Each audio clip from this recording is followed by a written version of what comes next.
আপনার নিয়ামত প্রাপ্ত বান্দা, আপনার মকবুল বান্দাদের কাতারে আমাদেরকেও আপনি শামিল করে নিন। বিশেষ করে মাওলাকে আমাদের কঠিন মুসিবতের সময় যাদেরকে আমলনামা ডান হাতে দিবেন, আমাদেরকে সেই কাতারে শামিল করে নিন। ইয়া আল্লাহ, যাদেরকে আপনি বিনা হিসাবে জান্নাত দান করবেন, আমাদেরকে সেই কাতারে শামিল করে নিন।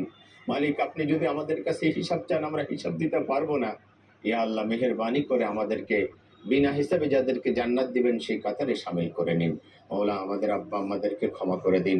আমাদের মৌলা, আমাদের দেশের প্রতি আপনি খাস রহমত অবতীর্ণ করুন। আমাদের ঘরগুলো আপনার রহমত এবং বরকত দিয়ে ভরপুর করে দিন। ইয়া আল্লাহ, শেষ ফরিয়াদ আপনার কাছে, আমাদের সকলের জন্য আপনি জাহান্নামের আগুনকে হারাম করে দিন। আমাদের সকলকে আপনি বাইতুল্লাহ জিয়ারত করার তৌফিক দান করে দিন। ওয়াসাল্লাল্লাহু তাআলা আলা খাইরি খালকিহি মুহাম্মাদ ওয়া আলিহি ওয়া আসহাবিহি আজমাইন। واجعل آخر كلامنا عند الموت لا إله إلا الله محمد رسول الله